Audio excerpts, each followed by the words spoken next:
Price the Lord.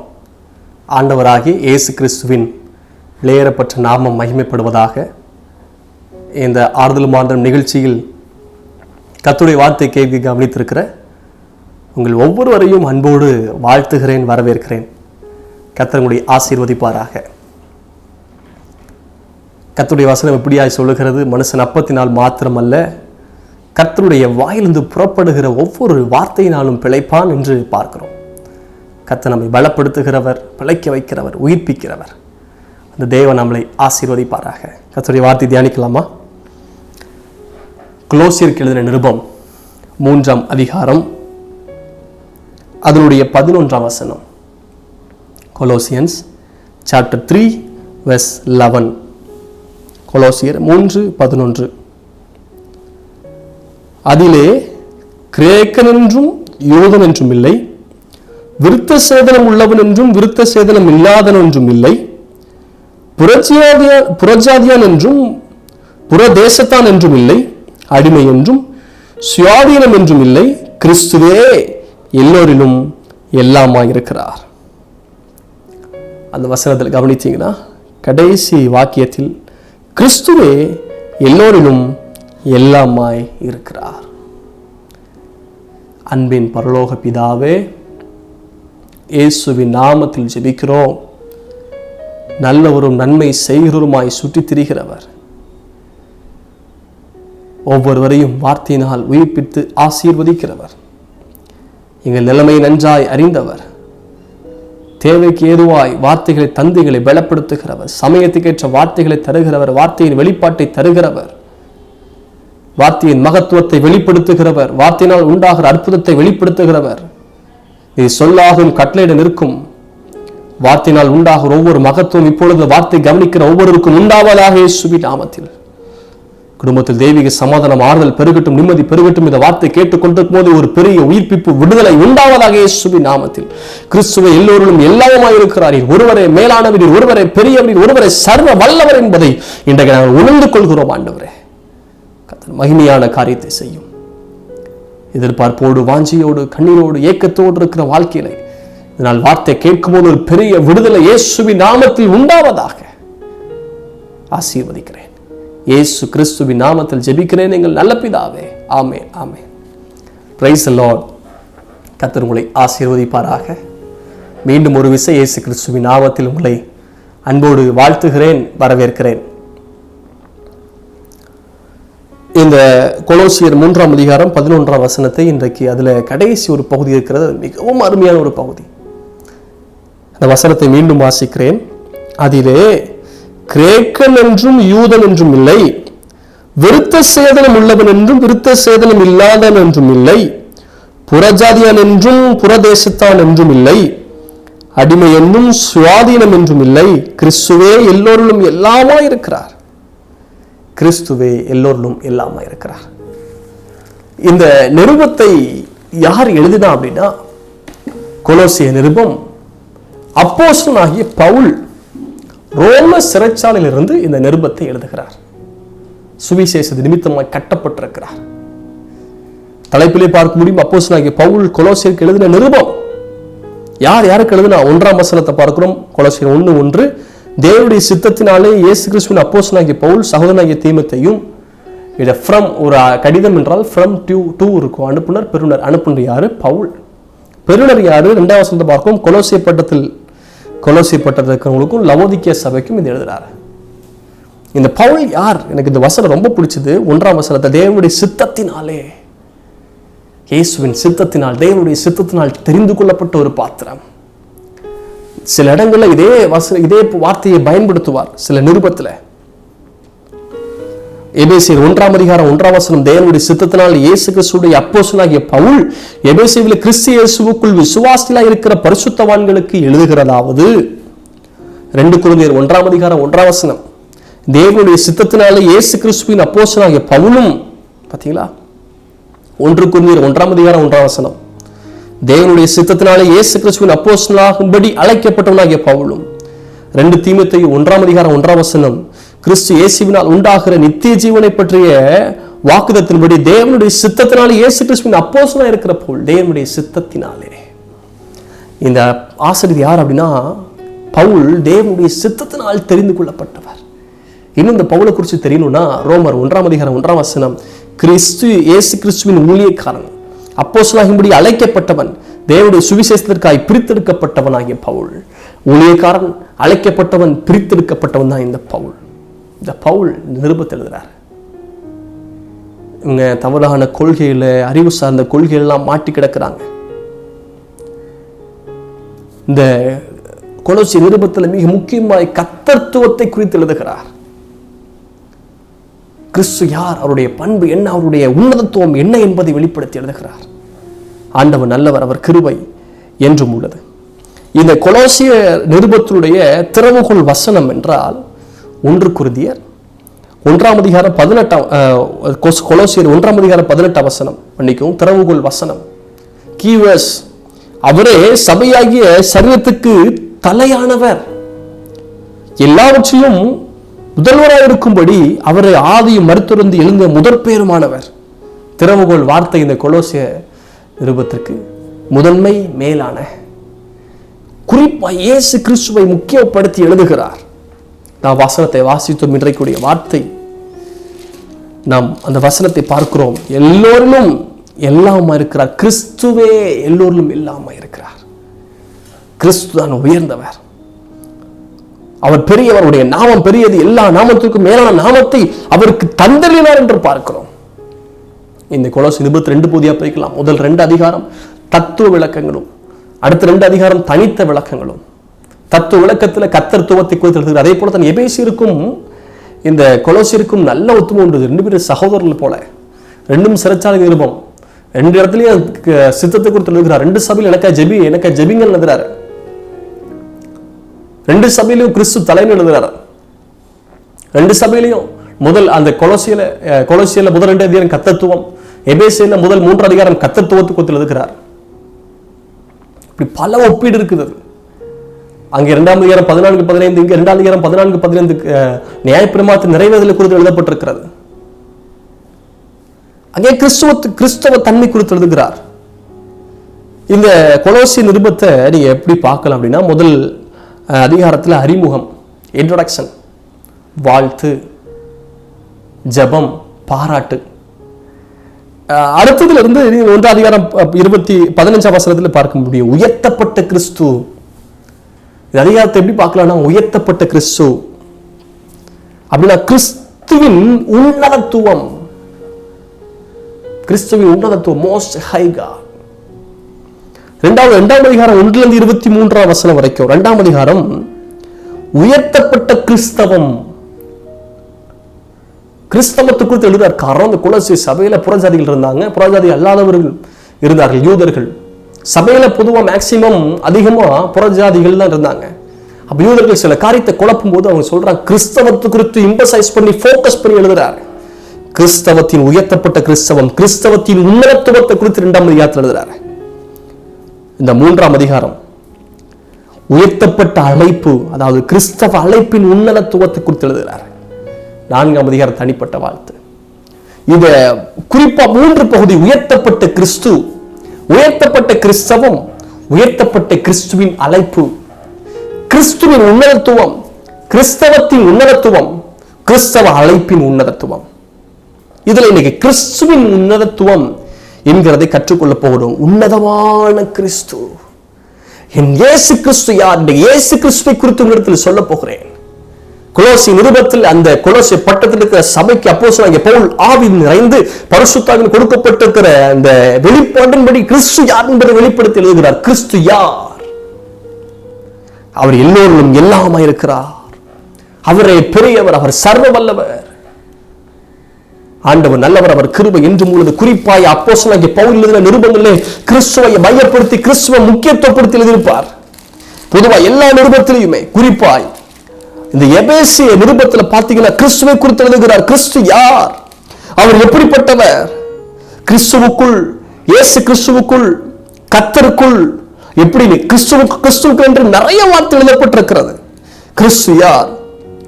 அவர் எல்லாவற்றையும் உருவாக்கினவர், அவர் தலையாக இருக்கிறார் என்று சொல்லி கிறிஸ்துவை குறித்து எழுதப்பட்டு எல்லாவற்றாலும் நிரப்புகிற நிறைவான சர்வமாகிய சபைக்கு எல்லாம் அவர் மேலான தலையாக இருக்கிறார் என்று எழுதுகிறார்.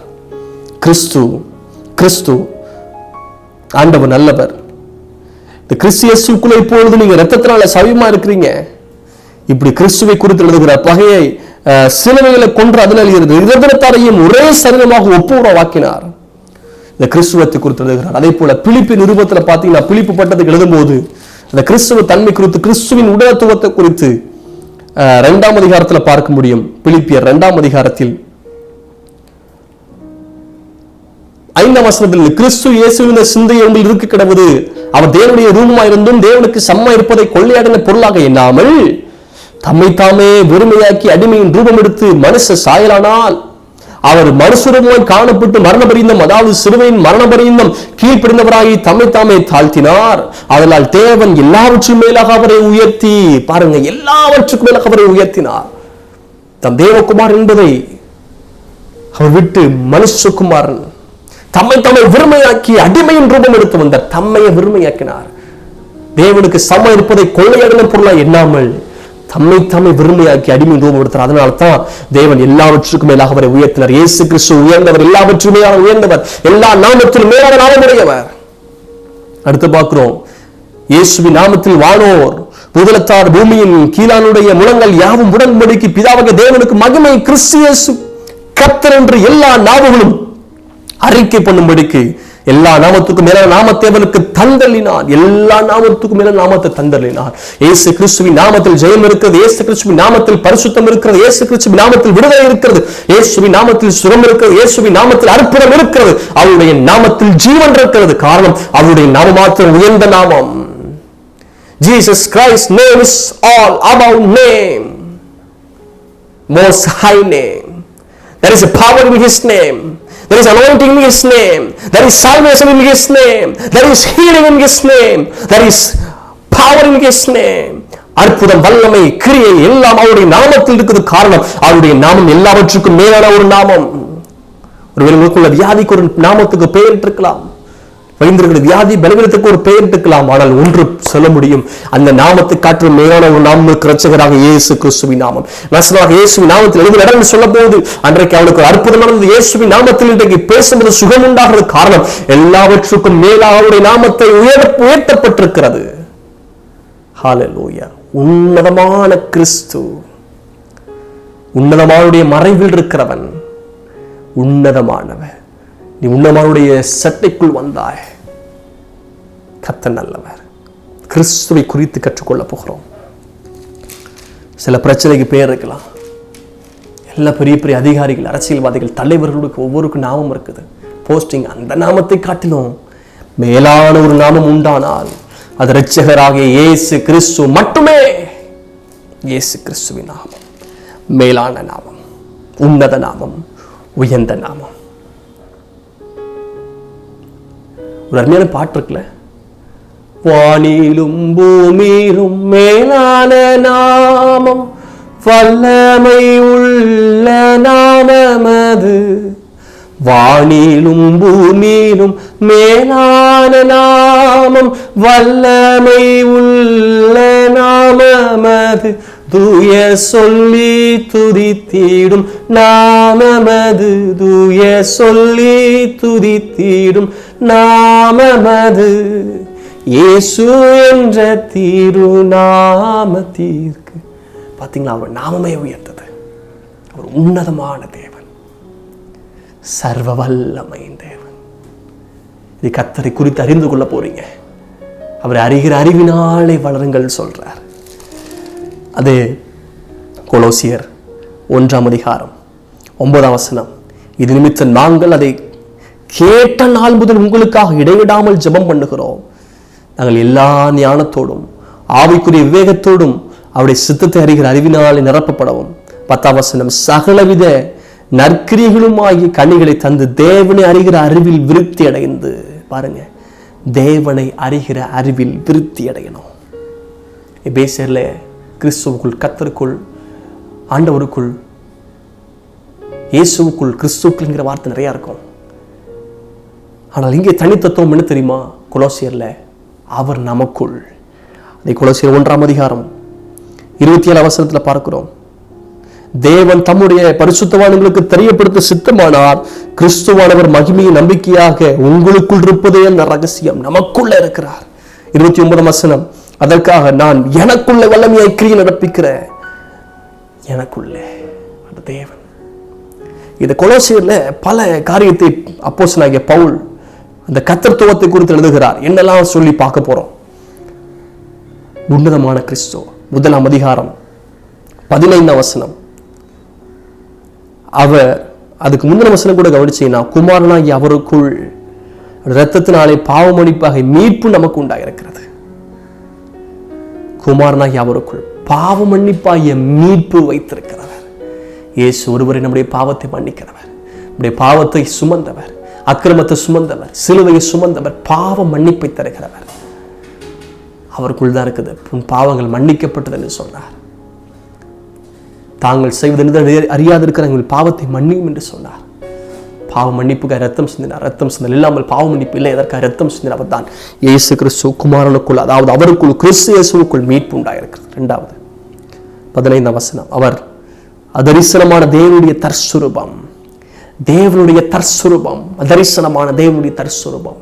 அவர் தேவன், தேவனுக்கு சமமாக இருப்பதை கொள்ளையாடின பொருளை எண்ணாமல் அவர் தேவகுமாரன். யோவான்ல பார்க்க முடியும், அவர் தேவன். தேவ தன்மை அவருக்கு 100% இருக்கிறது. மனித அவதாரமாய் வந்தார், ஆனால் அவர் தேவகுமாரன். 3ஆம் நாள் உயிர்த்தெழுந்தார், மரணத்தை ஜெயித்தார், ஜனங்களை சொஸ்தமாக்கினார், ஜனங்களை ரட்சித்தார். காற்றும் கடலும் அவர் கீழ்ப்படிந்தது. பிசாசின் கிரியைகளை அழித்தார். சிலுவையில் ஜெயம் பெற்றார். காரணம், அவர் தேவகுமாரன். அடுத்தது அவர் யார்? 16ஆம் வசனத்துல பார்க்கிறோம். அதுக்கு 15ஆம் வசனத்துல பாருங்க, அவர் சர்வ சிருஷ்டிக்கும் முந்தின பேருமானவர். சர்வ சிருஷ்டிக்கும் முந்தின பேரும். இயேசு கிறிஸ்துவை குறித்து பார்க்கிறோம். அவர் 2000 வருஷத்துக்கு முன்பதாகத்தான் வந்தாரு. பூமியில பிறந்த நபர் என்று சொல்லி நாம் தவறாக நினைக்க வேண்டாம். அவர் பிறந்தவர் தான். ஏன் தெரியுமா? அவர் அனுப்பப்பட்டவர். யோவான் சொல்றார், ஆதியிலே வார்த்தை இருந்தது, இந்த வார்த்தை தேவனிடத்தில் இருந்தது, அந்த வார்த்தை தேவனாய் இருந்தது. வார்த்தை மாமிசமாகிய கிருபையினால சத்தியத்தால் நிறைந்தவராய் நமக்குள்ள வாசம் பண்றாரு. உலகத்துல வந்து எந்த மனுஷன் பிரகாசிக்கிற மையான ஒளி உலகத்துல வந்து அப்படின்னா எங்க இருந்து வந்தாரு? யோவான் சொல்றாரு, என்னை பின் வருகிறவர் இன்னும் வல்லவர், அவர் எனக்கு முன்னிருந்தவர். வார்த்தையா இருந்தார் முன்னாடி. எல்லாம் அவருக்குள் சிருஷ்டிக்கப்படுது, அவர் மூலமா சிருஷ்டிக்கப்படுது, அவருக்கென்று சிருஷ்டிக்கப்படுது, எல்லாம் அவர் மூலமா நிலைத்திருக்கிறது என்று பார்க்கிறோம். சர்வ சிருஷ்டிக்கு முந்தின பேருமானவர். அவர் மூலமாக எல்லாமே உருவாக்கப்பட்டது. இயேசு கிறிஸ்து அவர் முன்பதாக இருந்தவர். கிறிஸ்து அபிஷேகம் பண்ணப்பட்டவர், முன்பதாக இருந்தவர். சர்வ சிருஷ்டிக்கு முந்தின பேருமானவர்.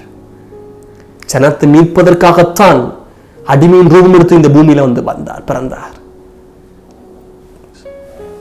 சீசல் சொல்றாங்க, இயேசு சொல்றாங்க, ஆபிரகாம் என் நாளை பார்க்க ஆசையா இருந்தான். ஜனங்கள்லாம் சொல்றாங்க, இன்னுமுக்கு 50 வயசு ஆகலையே, எப்படி நீ ஆபிரகாம் நாளை பார்க்கற?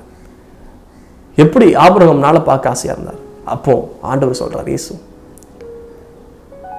நான் ஆபிரகாமுக்கு முன்னே இருந்தவன். அவர் ஆபிரகாமுக்கு முன்னே இருந்தவருங்க. பேதுரு கூட சொல்றார், முன்னிருந்தவர். அவர் முன்னிருந்தவர். சர்வ சிருஷ்டிக்கு முந்தின பெயர்மானவர். எல்லாம் உருவாக்கு முன்பதாகவே அவர் இருந்தார். ஆதியிலே வார்த்தை இருந்தது. வார்த்தை இரட்சகராக இயேசு கிறிஸ்து, கர்த்தருடைய வார்த்தை என்பது அவருடைய நாமம். அடுத்து பாருங்க, ஏனென்றால் 16ஆம் வசனம், அவருக்குள் சகலம் சிருஷ்டிக்கப்பட்டது. சகலம் அவருக்குள் சிருஷ்டிக்கப்பட்டுச்சுங்க. எல்லாம் அந்த வசனத்தை பார்க்கிறோம். சகலம் அவரை கொண்டும் அவருக்கென்றும் சிருஷ்டிக்கப்பட்டது. அவர் சர்வ சிருஷ்டிகர், சர்வ சிருஷ்டிக்கும் காரணர், என்னை உருவாக்குனவர், என்னை உருவாக்கி கொண்டிருக்கிறவர், இன்னும் என்னை உருவாக்குகிறவர், சர்வ சிருஷ்டிக்கும் காரணர் அவருக்கென்று நான் சிருஷ்டிக்கப்பட்டிருக்கிறேன். 17ஆம் வசனம், அவர் எல்லாவற்றிற்கும் முந்தினவர், எல்லாம் அவருக்குள் நிலை நிற்கிறது, எல்லாவற்றிற்கும் முந்தினவர். ஆகவே நாம் அவருக்கு முதலிடம் கொடுக்கணும். முதலாவது என்னுடைய ராஜ்யத்தின் நீதியும் தேடுங்கள். Give first preference to our living God. மரித்தோர் முதற் பிறந்தவர், மரித்தோர் உயிர்த்தெழுதலுக்கு முதற் பலனுமானவர். அவருக்கு முதற் பலன, முதற் காரியத்தை செய்ய சர்வ சிருஷ்டிக்கும் காரணர். ஆண்டவர் நல்லவர். 17ஆம் வசனத்தில் பார்க்கிறோம், எல்லாவற்றுக்கும் முந்தினவர், எல்லாம் அவருக்குள் நிலைநிற்கிறது. அனைத்தையும் நிலைநிறுத்துபவர் என் தேவன், அனைத்தையும் நிலைநிறுத்துபவர்.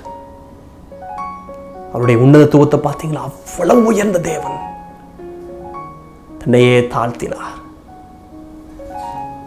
அடுத்தவர் யார்? 18ஆம் வசனத்தை பார்க்கிறோம், அவரே சபையாகிய சரீரத்துக்கும் தலையானவர். சபை, ரத்தம் சிந்தி சம்பாதித்த மணவாட்டி சபை, அவர்தான் தலை. நாமெல்லாம் அவயங்களா இருக்கணும், சரீரத்தின் அவயங்களா இருக்கிறோம். அவர் தலை, கிறிஸ்து தான் தலை.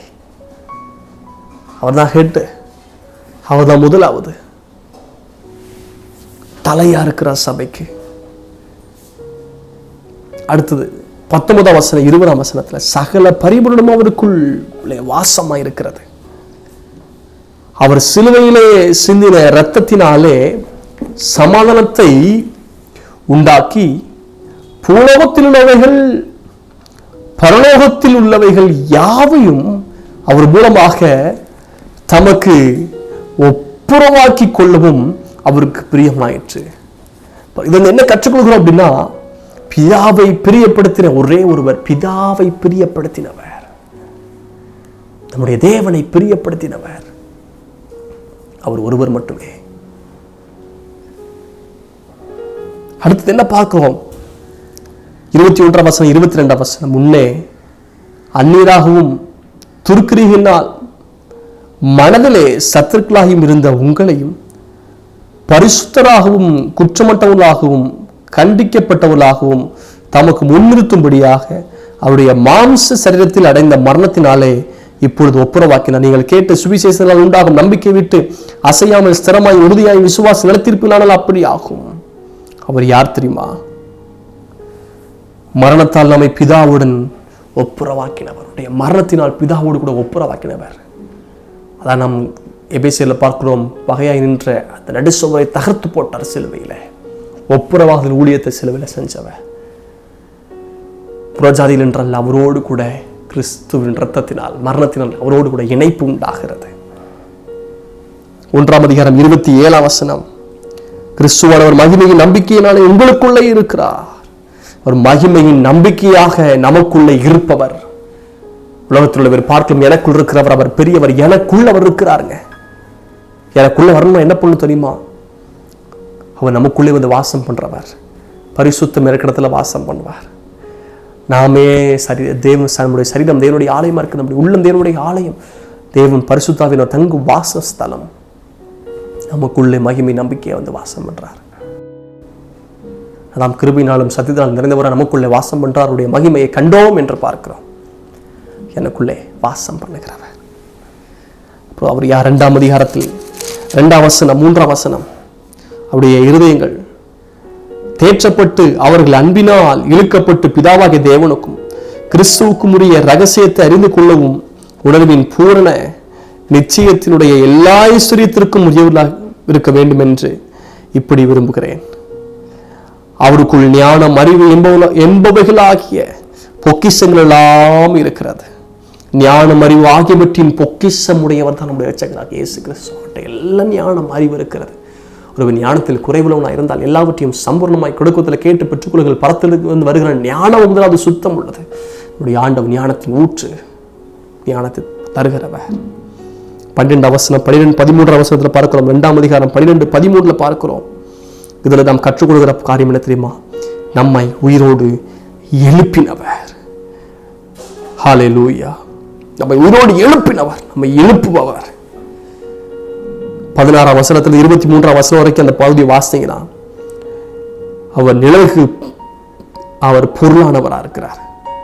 நிழல்களுக்கு பொருளானவராக இருக்கிறார். பண்டிகை, ஓய்வு நாள், போஜன பானங்கள் இவையெல்லாம் இயேசு கிறிஸ்துவின் பொருளா இருக்குது, வருங்காலத்துக்கு நிழலா இருக்குது. எல்லாமே கிறிஸ்துவை வெளிப்படுத்தி காண்பிக்கிறது. 3ஆம் அதிகாரம் 4ஆம் வசனம், நம்முடைய ஜீவனாகிய கிறிஸ்து வெளிப்படும் போது நம்முடைய ஜீவனாகிய கிறிஸ்துவை அவர் இருக்கிறார். கிறிஸ்து எனக்கு ஜீவன், சாவு எனக்கு ஆதாயம் என்று சொன்னார். 3ஆம் அதிகாரம் 1ஆம் வசனம், கிறிஸ்துவுடன் கூட எழுந்து உண்டானால் கிறிஸ்து தேவனுடைய வலது பாசில் வீற்றிருக்கிற இடத்தில் உள்ள மேலானவைகளை தேடுங்கள். கிறிஸ்து உன்னதங்களை வீற்றிருக்கிறார். மேலான ஸ்தலத்திலே அவர் இருக்கிற இடத்துல மேலானவர்களை தேடுங்கள். பாருங்க, கிறிஸ்து தேவனுடைய வலது பாசத்தில் வீற்றிருக்கிறார், பணிந்து பேசுகிறவராய் உயர்ந்த ஸ்தலத்தில் வீற்றிருக்கிறார், சிங்காசனத்தில் வீற்றிருக்கிறார். 3ஆம் அதிகாரம் 11ஆம் வசனத்தில் கடைசியில் பார்க்கிறோம், கிறிஸ்துவை எல்லோரும் எல்லாமா இருக்கிறார். கிறிஸ்துவின் உன்னதத்துவத்தை பார்த்தோம். அவர் உயர்ந்தவர், சிருஷ்டிப்பில் உயர்ந்தவர், அவர் மன்னிப்பில் உயர்ந்தவர், எல்லா விதத்திலும் குணத்தில் அவர் உயர்ந்தவர், அன்பில் உயர்ந்தவர், விசுவாசில் உயர்ந்தவர், உன்னதமான தேவன்.